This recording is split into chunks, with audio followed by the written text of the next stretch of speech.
ڕزان بوو بیرخستنەوەی هەموو لایەک ماوەیەکە سەرۆکایەتی هەرێمی کوردستان و بە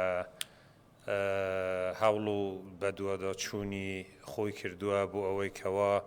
ئامادەکاری و زەمینەسازی بکات بۆ ئەنجامدانی خولی شەشەمی هەڵبژاردنی پەرلەمانی کوردستان. هەر لەو چوارچێوەدا لەسەر فەرمانی بەڕێز سەرۆکی هەرێمی کوردستان سەردانی کۆمیسیۆنی هەڵبژاردنەکانمان کرد لە بەغدا و بۆ ئەوەی کەوا هەماهەنگیەک دروست بکەین و گفتوگۆ بکەین لەسەر کاتێکی گونجاو و لەسەر ئالیەتێکی گونجاو بۆ ئەنجامدانی هەڵبژاردنەکان. دواتر ئەوە بوو ئەنجومەنی کۆمیسیاران داوات کرا ئێرە بە فەرمی لەسەر داواتی جەنابی سەرۆکی هەرێمی کوردستان هاتن بۆ هەولێر و کۆبوونەوەیان لەگەڵ بەڕێز سەرۆکی هەرێمی کوردستان ئەنجامدا و هەروەها لەگەڵ وەفد و پسپۆڕان و شارەزان لە سەرۆکایەتی هەرێم بۆ گفتوگۆکردنێکی ورد. هەوڵێکی زۆرماندا بۆ ئەوەی کەوا لە نزیکترین کاتدا چونکە هەرێمی کوردستان لە بۆشاییەکی یاساییدا دەژێت پاشەوەی کەوا درێژکردنەوەی وادەی پەرلەمانی کوردستان ڕەت کرایەوە و هەوڵێکی زۆرماندا بۆ ئەوەی کە تا زووتر ئەو بۆشاییە یاساییە پڕ بکرێتەوە. هەوڵی سەرۆکایەتی هەرێمی کوردستان ئەوە بوو کەوا لە وادەی خۆیدا ئەو وادەی کەوا دیاری کرابوو لە 2023 هەڵبژاردن وەکو خۆی بەڕێوە بچێت. طبیعی ئەوە لە ڕووی تەکنیکیەوە بوو کۆمیسیۆن ممکن نەبوو. هەوڵی دووەممان ئەوە بوو کەوا لەگەڵ ئەنجامدانی هەڵبژاردنەکانی ئەنجومەنی پارێزگاکانی عێراقی کە ئەو پارێزگانەی کە سەر بە هیچ هەرێمێک نین هەوڵ بدەین کە پەرلەمانی کوردستان لەو کاتەدا هەڵبژاردنەکەی ئەنجام بدرێت. ئەویش هەم دیسان بە هەڵسەنگاندنی کۆمیسیۆن لەلایەنی تەکنیکی خۆیانەوە ممکن نەبوو هەردوو هەڵبژاردن لە کاتێکی وادا بەڕێوە ببن. کۆمیسیۆنی باڵای هەڵبژاردنەکان بە نووسراوێکی فەرمی داوای لە سەرۆکایەتی هەرێم کرد یاخود ئامادەی خۆی پێشاندا کەوا ئەوان ئامادەن لە 18/2 ساڵی 2024 بە دواوە دەست بکەن بە ئامادەکاریەکان یاخود ئامادەن بۆ ئەوەی کە لەو تاریخە بە دواوە هەڵبژاردنەکانی پەرلەمانی کوردستان بەڕێوە ببن. لەسەر ئەو ئەساسە دوای گفتوگۆ و ڕاوێژ لەگەڵ سەرجەم لایەنەکان کە دەمەوێت ئەوەش بخەمە ڕوو هەموو لایەک دەزانن کە دیاریکردنی ڕۆژی هەڵبژاردن لە دەستەڵاتی بەڕێز سەرۆکی هەرێمی کوردستانە بە پێی یاسا. بەڵام هەنگاوێکماننا لە سەرۆکایەتی وەکو نەهجی بەردەوام بیرروکەی بەردەوامی بەڕێز سەرۆکی هەرێمی کوردستان بۆی ئەو هەنگاوانەی کە لەم سەرۆکایەتەوە دەنرێن ڕنگدانەوەی بیر و بووچوونی سەرجەم لایەنەکان بێت و هەمویان تێدا بەشدار بن و ئەو شوێنەی کەوا هەمووانی تێدا کو دەبینەوە بوو ئەم پرسە چارە نووسازانە دیسان جارێکی تر هەمومان لێرەدا بە یەکدەنگی و دیاریکردنی ڕۆژی هەڵبژاردن ببێتە خاڵێکی کودەنگی لە نێوان هەم دامەزراوە فەرمیەکانی هەرێم و هەم لایەنە سیاسیەکان. بۆیە ئێمە هەڵساین بە سەردانکردنی سەرجەم لایەنە سیاسیە بەڕێزەکان و بە پەیوەندیکردن لەگەڵیان و لە دوجار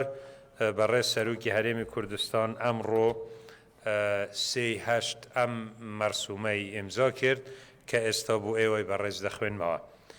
فەرمانی هەرێمی ژمارە 252 ساڵی 2023 پاڵپشت بە بڕگەی دووەم لە مادەی دەیەم لە یاسای سەرۆکایەتی هەرێمی کوردستان ژمارەیەکی ساڵی 2005 هەموارکرا و بڕیارماندا بە: یەکەم، دیاریکردنی ڕۆژی 25 شوباتی ساڵی 2024 بە وادەی ئەنجامدانی هەڵبژاردنی گشتی بۆ خولی شەشەمی هەڵبژاردنی پەرلەمانی کوردستانی عێراق. دووەم، گشت لایەنە پەیوەندیدارەکان پابەند دەبن بە ئەنجامدانی کاری پێویست بۆ هاوکاری و هەماهەنگی لەگەڵ کۆمیسیۆنی باڵای سربەخۆی هەڵبژاردنەکان بۆ جێبەجێکردنی ئەم فەرمانە. سێەم، ئەم فەرمانە لە ڕۆژی دەرچوونیەوە جێبەجێ دەکرێت و لە ڕۆژنامەی فەرمی بڵاو دەکرێتەوە. نێچیروان بارزانی سەرۆکی هەرێمی کوردستان 2023.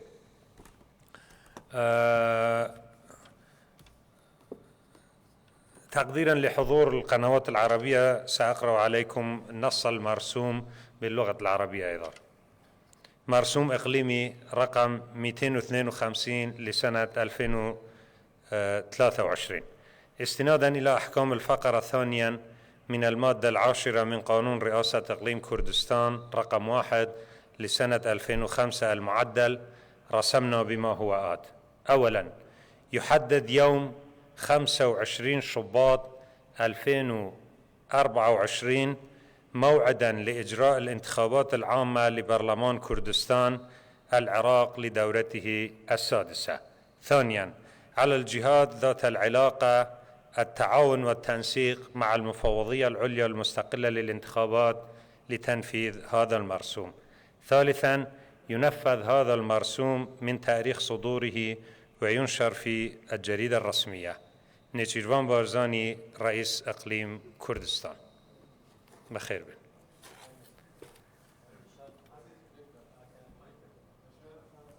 كي هاو كاريمان دكاكا؟ من ربي المزيد لكردستان تي في دەپرسم لە سەر کۆدەنجی و یەکدەنجی نێولایەنە سیاسەکان لە ئێستادا کە زۆر جەختی لەسەر دەکرێتەوە بە تایبەت لە پرسی پەیوەندیەکانی نێوان هەرێم و بەغدا سەرۆکاتی هەرێم لەم نێوەندەدا چی کردووە بە تایبەت کە دەبینین کە حکوومەتی هەرێمی کوردستان لە چەند ڕۆژی ڕابردوودا جەخت لەسەرەوە دەکاتەوە کە پشتی هەرێم و ئیستحقاقاتی هەرێم وەک خۆی نەگەیشتۆتە دامەزراوە فەرمیەکانی هەرێمی کوردستان. سەرۆکاتی هەرێم لە دەستپێکیان پڕوسەدا بە گەرمی حزوری هەبووە. جەنابی سەرۆکی هەرێمی کوردستان خۆی چەندین سەردانی لە ماوەکانی ڕابردوودا بوو ئەوەی کە ئەم دەورە تازەیە کەوا حکوومەتێک پێک هاتووە لە سەرجەم لایەنەکان پێک هاتووە و ئێمە لە هەرێمی کوردستان لایەنەکانی ئێمە بەشدارن تێدا و لەسەر وەرەقەیەک ڕێککەوتنێک هەبووە. ئەم وەرەقەیە تەرجەمە کراوە بوو چەند یاسایەکە خۆ تەرجەمە دەکرێت. یەکێک لەوانە یاسای بودجە بووە و یاساکانی تریش ئامادەکاریان بوو دەکرێت. بەردەوام بە دووەدەچوون هەبووە و هەتا ئێستا تا ئەم دەقیقەیەش ئەو با بڵێن تێڕوانینەی کە لەلایەن بەڕێسەرۆکی ئەنجومەنی وەزیرانی اتحادیوە هەیە تێڕوانینێکی باشە بوو جێبەجێکردنی سەرجەم ئەو ڕێککەوتنانە و ئێمە پابەند دەبین بە ئەو بەشەی کە ئەرک دەکەوێتە سەر هەرێمی کوردستان و حکوومەتی هەرێمی کوردستان خەریکی پابەندیەکانی خۆیانن و ڕێککەوتن یاخود با بڵێن بوو جێبەجێکردنی ڕێککەوتنەکە و وردکردنەوەی مادە و بڕگەکان و بەندەکانی یاسای بودجەن کە ئێستا زۆرتر مشتومڕی لەسرە. قەنەعەتی ئێمەوەیە هێشتا ماوە ئێمە ئەعلانی ئەوە بکەین بڵێن ئەم یاسایە ئەوە کۆی کەەوە اتفاقی لەسەر کراوە جێبەجێ کراوە یاخود بڵێن کەەوە عرقەلەی بۆ دروست کراوە لە قوناغی جێبەجێکردنداین مفاوزات بەردەوامە وەفدەکان بەردەوام هاتوچوونیان هەیە و سەرۆکاتیش بێگومان وەکو بەرپرسیارەتی خۆی جەنابی سەرۆکی هەرێم بە نزیکەوە متابعەی بەڕێوەچوونی کارەکان دەکات.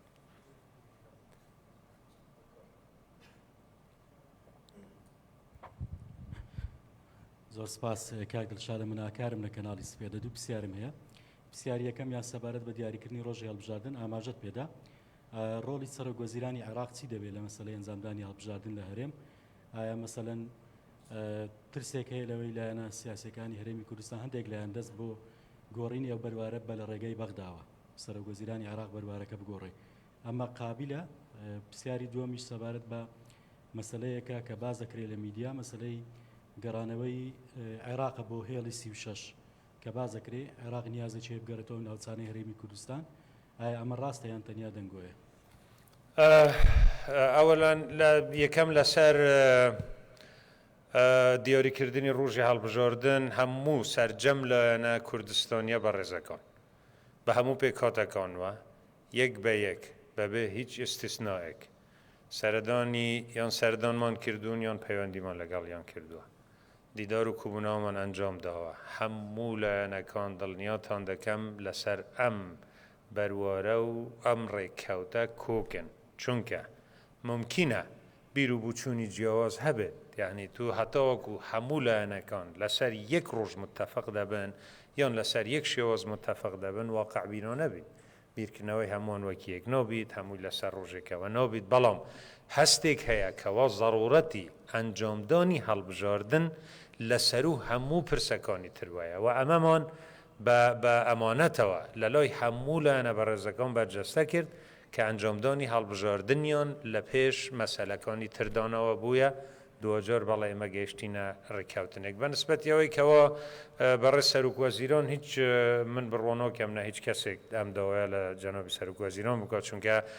بە پێی یاسا ئەم مەسەلای ڕێکخراوە دیاریکردنی ڕۆژ دەسەڵاتی بەڕێ سەرۆکارێمە ئەوە لەگەڵ کۆمیسیۆنێمە دانیشتین و ڕاوێژمان هەبووە و بوو زانیاری زیاتر کۆمیسیۆن خۆشی ڕاوێژی لەگەڵ سەرۆکایەتیەکانی ئیتیحادیش هەبووە لەگەڵ دەسەڵاتە ئیتیحادیەکان هەبووە لەگەڵ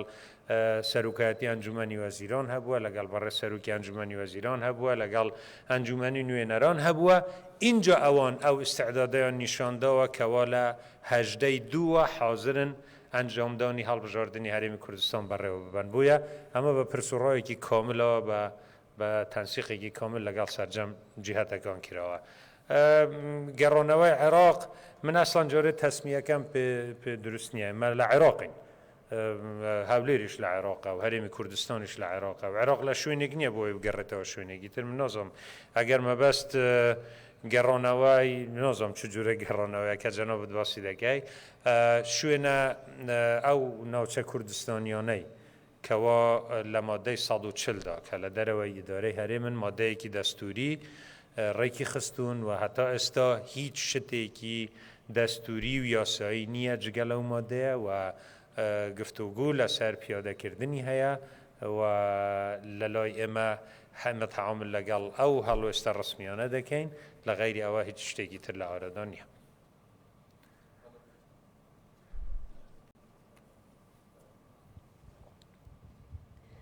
هەڵەبچە سعدون پەیامنێری ڕووداو دخوازم پرسیار بکەم سەبارەت بە هەڵبژارتنان وەک کۆمبوونێکە گشتیت ناوبەرە هەموو ئالیەن سیاسیدا دەنگ بوو من کەمە نازانم. ئۆکەی سەبارەت بە هەڵبژارتنان وەک کۆمبوونێکە گشتیت ناوبەرە هەموو ئالیەن سیاسیدا دەدەمێ بێ دەوێ هەبێ و ئەگەر هەبێ ژیوێ چ دەمی بێ هەروەها پرسیارێک من سەرباری بودجە هەیە ئایا حکوومەتە هەرێما کوردستان و عێراق سەبارەت بناردنە بودجە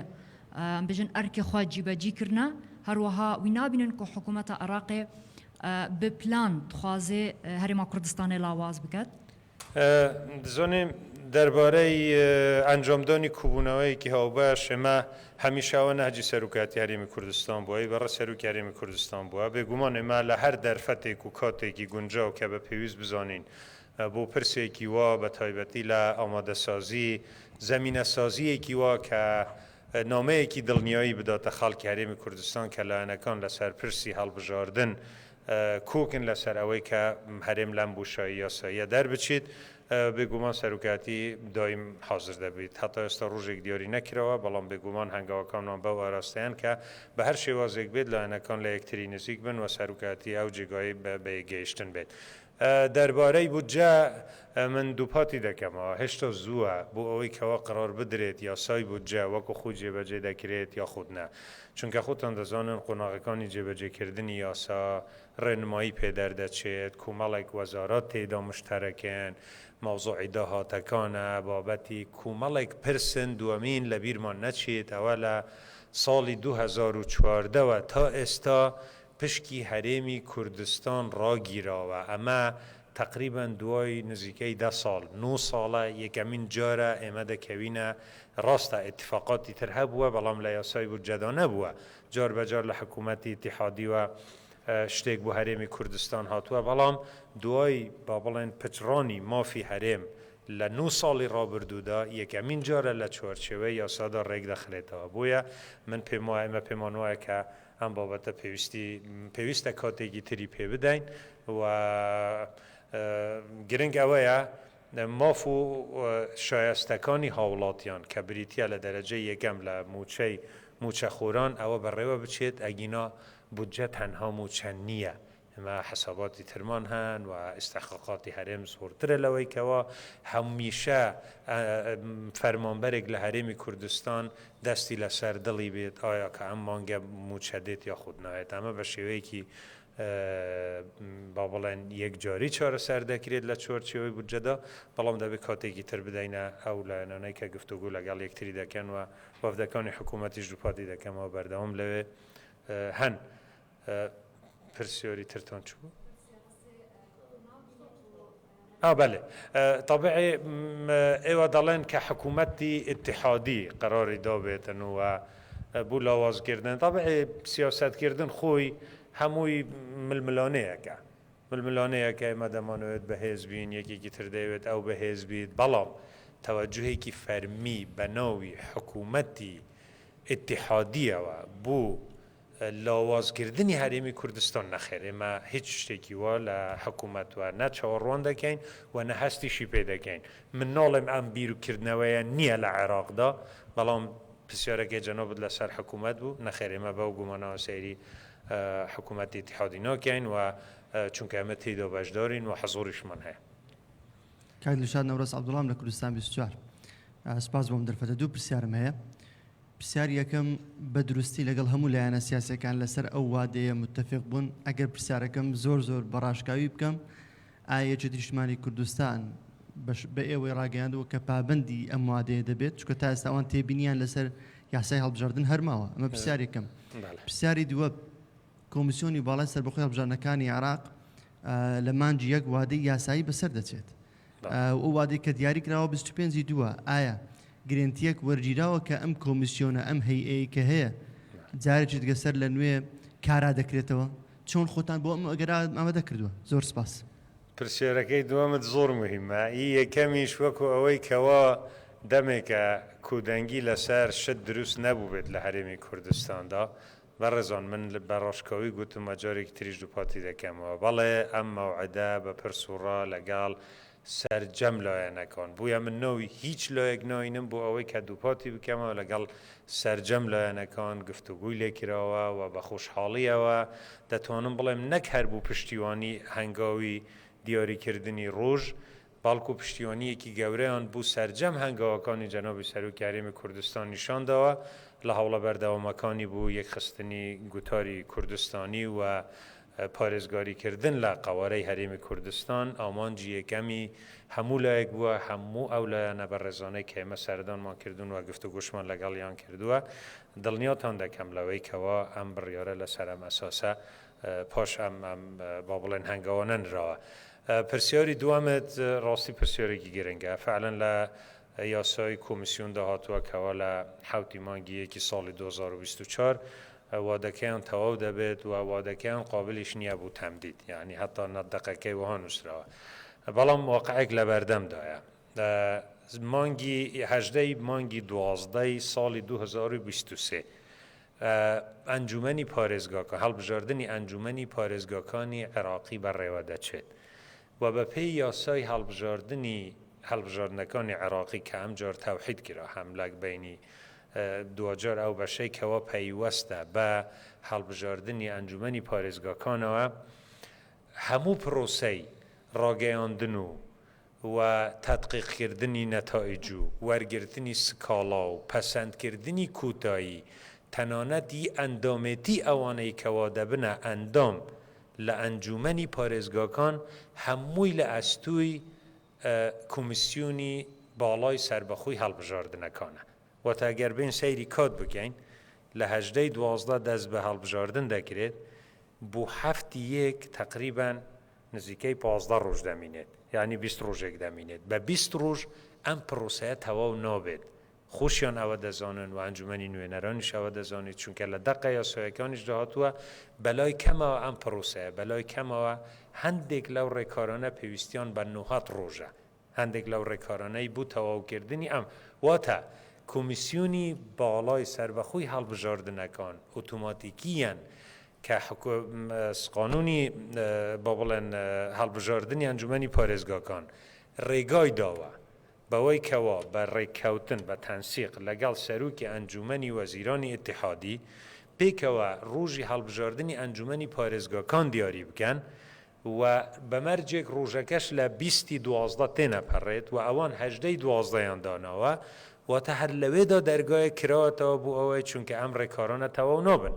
و کۆمیسیۆنیش کە دەست بە کارێک دەکات حتمما دەبێت پرۆسەکە تەواو بکات ناکرێت هەڵبژاردن ئەنجام بدرێت و بڵێن ئەبێ کۆمیسیۆنە تەواو بوو کۆمیسیۆنێکی تر بێت نەتایج بژمێریت و بێت تەدقیقی شت بکاتون و ئەمانە بۆیە بەڵێنێکی زمنی هەیە بوو ئەوەی کەوا ماوەی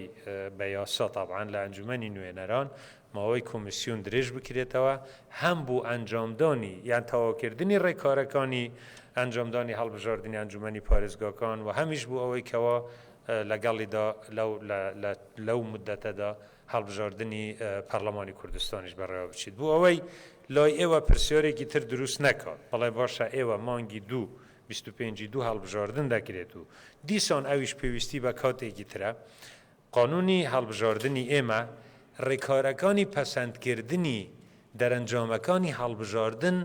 لای کۆمیسیۆن نییە لای ئەنجومەنی دادوەریە بۆیە کۆمیسیۆن کارەکەی لە سەرپەرشتیکردن و ڕاگەیاندن و پەسەندکردنی یاخود با بڵێن ڕاگەیاندنی نەتائیجدا دەبێت دواتر بوو پەسەندکردن و شەکوا و تەعن و ئەمانە دەچێتەوە ڕێکارەکانی خۆی و ئێمە بەشی ئەوەش تەنسیقمان لەگەڵ سەرۆکایەتی ئەنجومەنی بەڕێز سەرۆکی ئەنجومەنی نوێنەران هەیە و بە هاوکاری تابعی سەرۆکی ئەنجومەنی وەزیرانیش و بە هاوکاری بەڕێز سەرۆک کۆماریش و هەمووان بەڕێزانە هاوکار دەبن لەوەی کە ئەم درێژکردنەوەیە بوو بەرژەوەندی کۆمیسیۆن نییە بوو بابەتێک نییە تەنها بوو تەواوکردنی ڕێکارێکە ئەو کاتێکەوە پێویستە بەڵێمە دڵنیایمان لەوە وەرگرتووە. عەبدولوهاب ئەحمەدم لە کەناڵی کێنێن پرسیاری من ئەوەیە کە سێم جارەکە تەمەن با بڵێن ڕۆژی هەڵبژاردن لەلایەن سەرۆک هەرێمی کوردستانەوە دیاریەکرێت ئەم جارەش بە دەردی جارەکانی ترەچێت یان دڵنیایەکی تەواوتان هەیەەوە لەلایەنە سیاسیەکان قەرارێکی نهاییتان وەرگرتووە چونکە تا ئێستاش ئەوەی من بزانیانی بەشێک لەلایەنە سیاسیەکان تا ئێستاش یاخود ئەگەر بڵێم بە دیاریکراویەکێتی نیشتمانی کوردستان بەرباری تری دیاری کرد بوو بۆ هەڵبژاردن اینجا ئایا ئەم جارەش ئەم بەروارەش بە دەردی بەروارەکانی ترەچێ بۆ دیاریکردنی بۆ ئەنجامدانی هەڵبژاردن لە هەرێمی کوردستان یاخودنا پرسیاری دووەمیشم ئەوەیە کە هەڵبژاردننی ئەنجومەنی پارێزگاکانی هەرێمی کوردستانیش دەمێکە نەکراوە خۆی بەپێی قانون 4 ساڵ جارێکە بێ بکرێەوە نزیکەی 8 ساڵ تێپەڕیوە بەسەر بابەتی هەڵبژاردننی ئەنجومەنی پارێزگاکانی هەرێمی کوردستان ئەمە کەی ئەکرێت و چه ڕۆژێکی بۆ دیاریەکرێت یان هیچ پلان و بەرنمەیەک لەبەردەستدایە بۆ دیاریکردنی هەڵبژاردننی ئەنجومەنی پارێزگاکانی هەرێمی کوردستان سپاس. پرسیۆری دوامت نەخێر هەتا ئەستەلۆ ئێمە هیچ پلانێک بۆ مەسەلەیە نییە کەی دەبێت ئەمە کۆمەڵێک لایانی پەیوەنددار هەن ممکنە لە ئێستادا ئەم بابەتە نیە ئەولەویەت بۆ ئەنجامدانی هەڵبژاردننی پەرلەمانی کوردستانە بە خۆلی شەشەم دەربارەی ئەوەی کەوا ئەمە سێمین مەرسومە بەرە سەرۆکی هەرێمی کوردستان ئەرکی یاسایی خۆی جێبەجێ کردووە بە پێی یاسا دەبێت لە کاتی دیاریکراوی خۆیدا سەرۆکی هەرێم مەرسوم دەربکات ئەنجام نەدان و ئاڵۆزیەکانی تری کە دەبنە هۆکاری ئەنجام نەدان پەیوەندی بە دەرکردن و دەرنەکردنی مەرسومەوە نییە و هەموو ئومێدێکمان وایە و هەموو جهدێکیش دەکەین و بڕۆی ئێمە وایە کە ئەمە مەرسومێکی دووە مەرسوم دەبێت بۆ خۆلی شەشەم و هەڵبژاردننیشی پێ ئەنجام دەدرێتن بەڵام لە هیچ یەک لەو هەنگاوانەی ڕابردوش نە هیچ خەلەلێکی یاسایی تێدایە نە هیچ کەم و کوڕیەکی تێدایە و نە بە هیچ تەقسیرێکیش دەچیت ئەو پرسیارە هیچ ببورن یعنی هیچ جوابێکی لای سەرۆکایەتی و بەڕێز سەرۆکی هەرێمی کوردستان نییە کاتێک کەوا کومەڵێک هۆکاری تر کە بەویستی ئێمە نەبووە وەکو سەرۆکایەتی بە پێچەوانەوە ئێمە کە مەرسومی یەکەم جەنابی سەرۆکی هەرێمی کوردستان ئیمزای کرد بۆ ئەوەی بووە کە هەڵبژاردن ئەنجام بدرێ و هەموو تواناکاخنی خۆشی خستەگەر بوو ئەم مەسەلە بەڵام کاتێک لە دامەزراوەکانی تر لە نێوان لایەنەکان لە نێوان فراکسیۆنەکان لە پەرلەمانی کوردستان لەو مشتومڕانەی کەەوە پێداچوون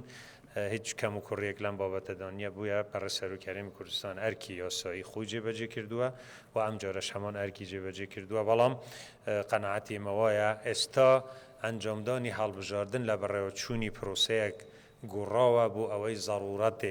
ضرورەتێکی وا کە ئەتوانم بڵێم کار لە هەبوونی قەوارەی دەستوری و سیاسی هەرێمی کوردستان یاسایی هەرێمی کوردستان دەکا بۆیە هیوادارین هەموو لایەک دەرک بەم حەقیقەتە بکەن و ئەوەی کەەوە ئێمە هاشتیشمان پێ کردیە لەوە دەچێت ئەم پرسیارە زۆر دووبارە ببێتەوە من حەزەکەم بزانم ئێوەش لە تەلەڤیزیۆنی خۆتان بڵاوتان کردەوە کەەوە پارتی دیموکراتی کوردستان پێشنیارێکی بوو سەرۆکایەتی هەرێمی کوردستان کردووە و یەکێتی نیشتیمانی کوردستانیش پێشنیاری بوو سەرۆکایەتی هەرێمی کوردستان کردووە حەزەکەم لە بەرچاوی هەمووتان بڵێم هیچ یەکێک لەمانە هیچ پێشنیارێکیان بۆ ئێمە نەکردووە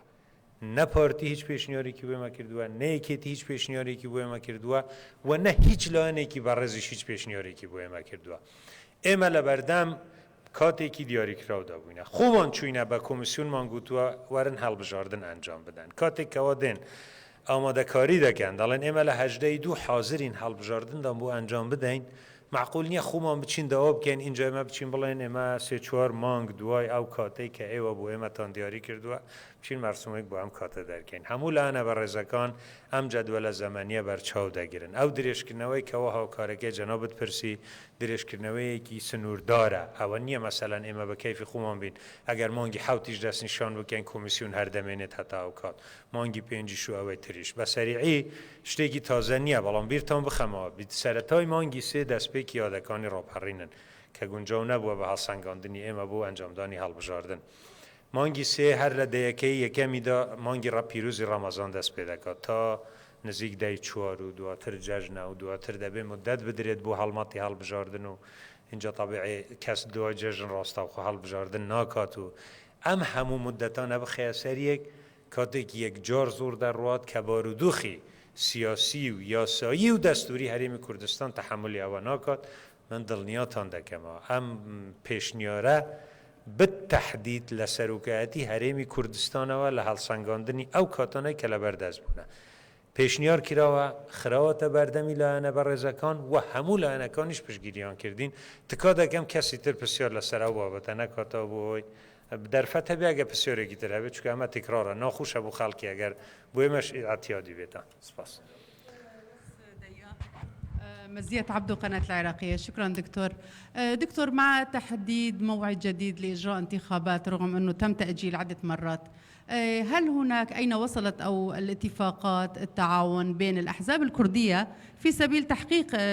إجراء الانتخابات في موعدها؟ السؤال الثاني أين وصلت المفاوضات المباحثات بين بغداد وبين أربيل خاصة بالنسبة لقانون النفط والغاز والملفات الأخرى اللي متعلقة بين أربيل وبغداد؟ بالنسبة لبيواندي نيوان لأنكان أما طبيعي باشە ئەگەر هەموو لێک نزیک بوونەوەیەک هەبێت و ئێمە لە هەرێمی لە سەرۆکایەتی هەرێمیش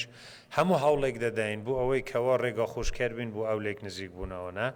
و هەموو لایەنەکانیش چاویان لەسەر پەیوەندیەکانی یەکێتی نیشتیمانی کوردستان و پارتی دیموکراتی کوردستانە دووە کوبوونەوەی کەوا لە سلێمانی ئەنجامدرا لە هەفتەی ڕابردوودا کوبوونەوەیەکی باش بوو و هەنگاوی ینی ئاماژەیەکی باشی بەرەو پێشچوون کە ئەم دوو هێزە سەرەکیە پەیوەندیەکی باشیان هەبێت بێگومان هەموو هێزەکان کاریگەریان هەیە بەڵام هەمیشە گلەی لەم دوو هێزە دەکرێت کاتێکەوە گرفت دەبێت و کاتێکەوە پەیوەندیەکی باشیش دەبێت حەقە بە هەمووانەوە پشگیری و پەیوەندی بەڕەوە چوونە بکەن بۆیە مباحثات لە نێوان لایەنەکان ناکرێت لەسەر پرسی هەڵبژاردن ئەمە استحقاقی خەڵکە و استحقاقی کە ئەسڵان بە کۆمەڵێک و کارەوە دووە کەوتووە و هەنگاوە یاسایەکانی بوونراون و تهدیدی ڕۆژیش ئەمە ئەمڕۆکیرا و پێشی ئەوەی کەوا بە ئێوەی بەڕێزیش ڕابگەێنم بە کۆمیسیۆنی باڵای هەڵبژاردنەکانیشم ڕاگەیاند و پەیوەندی تەلەفۆنیمان ئەنجامدا لەگەڵ بەڕێز قازی عومەر سەرۆکی کۆمیسیۆنی باڵای سەربەخۆی هەڵبژاردنەکان و ئەوانیش تەرحیبیان بەو دیاریکردنی ڕۆژەکێت و گوتیان ئێمە لە هەفتەی ئایندەوە دەست بە جەدوەلی عملیاتی خۆمان دەکەین و بەنسبەتی مفاوزاتی نێوان حکوومەتی هەرێمی کوردستان و حکوومەتی اتحادی بەردەوام ینی کۆبوونەوە هەن ئێستا مفاوزاتەکان چڕ بوونەتەوە لەسەر دوو بابەت بابەتێکیان پیادەکردن یاخود تەرجەمەکردنی تعلیماتی قانونی موازنەیە و بابەتێکیشیان ئامادەسازیە بۆ تەشریعکردنی قانونی نەفت و غاز و کوبوونەوەیەک لە ئەنجومەنی وەزیران بە سەرپەرشتی بەڕێز سەرۆکی ئەنجومەنی وەزیرانی اتحادی ئەنجام درراوە مسودەیەک حاضر کراوە پرۆژەیەک حاضر کراوە بۆ قانونی نەوت و غاز و بڕیار وایە لەگەڵ سەرجەم لایەنە پەیوەندیدارەکان تەبیعی هەرێمی کوردستانیش تێدا لایەنێکی سەرەکیە وەکو وەزارەتی سامانە سروشتیەکان و ئەنجومەنی وەزیران حەزوریان هەیە لەم بابەتە ئەمە دەستپێکە جۆرە زووە ئێمە هیچ ئیشارەتێک لەسەرەوە بڵێن ئەمە قانونێکی باش دەبێت خۆ پرۆژەیەکی باش دەبێت تەبیعی پرۆژە و کۆمەڵێک قۆناغی یاسایی لە پێشن بێگومان ئێمەش هەوڵەکانی خۆمان بوو ئەوەی کەوا ئەم دەرچوونی ئەم یاسایە ببیتە سەبەبی استقرارێک لە هەموو عێراقی تر ببێتە ڕێگایەکی دروست بوو چارەسەرکردنی کێشەکانی نێوان هەرێمی کوردستان و دامەزراوەکانی اتحادی.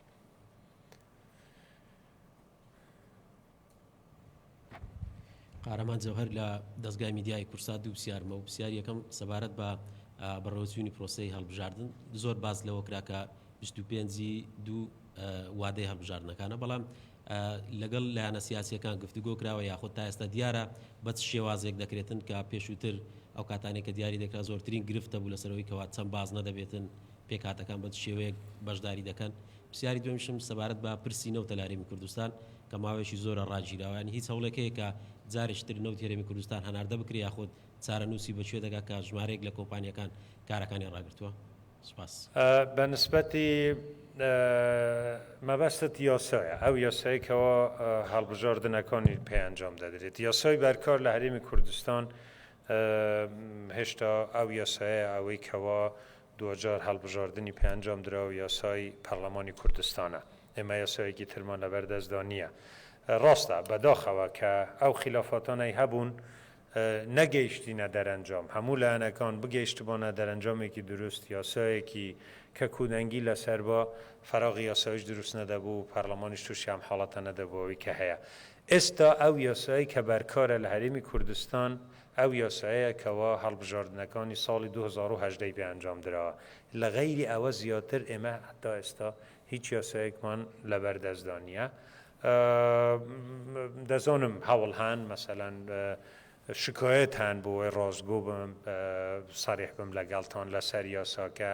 لە دادگای اتحادی ئێمە نامانەوە پێشی شەحداسێک بکەوین و ئینتزاری بڕیار دەکەین بزانین چوونی بڕیار بدرێت گرنگەوەیە سەرۆکایەتی هەرێمی کوردستان دوای دەرچوونی هەر بڕیارێکیش هەر بەردەوام دەبێت لەسەر ئەوەی کەوا بە هەموو نرخێک لە 25 دوو هەڵبژاردن ئەنجام بدرێت. پرسی نەوت ئێمە دامەزراوەیەکی فەرمیە سەرۆکایەتی هەرێمی کوردستان ناکرێت بڵێ مە پەیوەندیمان پەیوەندیە بەڵام ئەو وردەکاریانێک کە جەنابتان باسی دەکەن لە جۆنی فەنی هەن ئێستا لە نێوان حکوومەتی با بڵێن اتحادی و لە نێوان وەزارەتی سامانە سروشتیەکان و تەرەفێکی تریش لە مەوزادایە ئەویش حکوومەتی تورکیایە کەوا بوڕی هەناردەکردنی نەوتی هەرێمی کوردستان بە تورکیادا ڕەت دەبێت و خۆتان دەزانن ئەو ڕاگرتنە سەبەبی خلافاتی ئێمە و حکوومەتی اتحادی نەبووە سەبەبی خلافێکی داخلی عێراقی نییە ئەمە شەکوایەکە لە نێوان دوو دەوڵەتدایە کەوا پێشتر ڕێککەوتنیان هەبووە لەسەر ڕێککەوتنی کوون هەبووە لەسەر شێوازی هەناردەکردن لەسەر کۆمەڵێک پرسیوە دوجار ئەم شکایەتە لە دادگای ناوبژیوانی کە بارەگاکەی لە پاریسە یەکلا بووە بۆەوەی کەوا هەندێک التزامات کەوتنە سەر ئەولانە حتا ئەم پرسانە لە بینی ئەم دوو دەوڵەتەدا حەسم نەبێت چونکە ئەمە مەسەلەیەکە هیچ پرسێک حەزەکەم جارێکی تریشمانەوە باس کردە. هیچ شکایەتێک لەسەر مافی هەبوونی مافی دەستوری هەرێمی کوردستان لەسەر بەرهەمهێنانی نەوت نییە و نەبووە و حکوومەتی اتحادیش هیچ داوایەکی لەو جوورەی لە ئێمە نییە لە هەرێمی کوردستان نییە حکوومەتی اتحادی شکایەتی لە ئێمە نەکردووە کە ئێمە نۆبێت نەوت بەرهەم بێنین شکایەتی لە ئێمە نەکردووە کە نۆبێت ئێمە نەوت بفرۆشین. ئێستاش ئەوەی کە لە هەرێمی کوردستان بەرهەم دەهێنرێت بەشێکی ئەو ناوتە حکوومەتی اتحادی و بەکاری دێنێت ئەویش هەر جوورێک لە فروشتن حسابات چونکە هیچ جیاوازیەک نییە لە بینی ئەوەی تو نەوت هەناردە بکەیت یاخود بوو پێداویستیەکانی ناوخۆ بەکاری بینی چونکە دەبێتە سەبەبی گەڕانەوەی بەشێکی تری نەوت کە دەبووە هەناردە بکرێت بۆیە ئەمە پرسێکە لە بینی دوو دەوڵەتدایە جۆرێ پرسەکە ئەوە نییە خلافێکە لە بینی هەرێمی کوردستان و حکوومەتی اتحادی دەبێت تۆ چاڕۆن دەکرێت گفتوگویەکەم بەردەوامن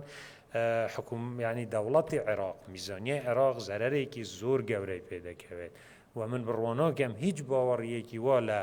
لە دەستهڵاتە بەرپرسیارەکان لە دەستهڵاتە فەرمیەکانی اتحادیدا هەبێت کەوا حەز بکات یا خود بە قازانج سەیری ئەوە بکات کە نەوتی هەرێمی کوردستان ڕاگیرەوە چونکە دوجار بە پێی یاسای بودجە ئەگەر ئەم ناوتە ڕۆژانە بفروشتێت ڕۆژانە ئەمە بەشێکی داهاتی اتحادیە و دەچیتەوە خەزینەی دەوڵەت و بە پێچەوانەکەی زاربە بە خەزینەی دەوڵەت دەکەوێت بویە ئەمە پرسێکی ناوخۆیی ئێمە نییە ئەوە نییە ئەگەر ئێمە و حکوومەتی اتحادی بەیانی ڕێککەوتین ئیتر بۆڕی دەکرێتەوە ناو دەڕات تەرەفێکی تر هەیە کە دەبێت لەگەڵی وگەنە ڕێککەوتن سپاسان دەگە من پێم وایە هەر ئەوەندە بوو من نووسرا بوو کاتی ئێوە خوش و زۆر سپاس بوو ماندووبوونتان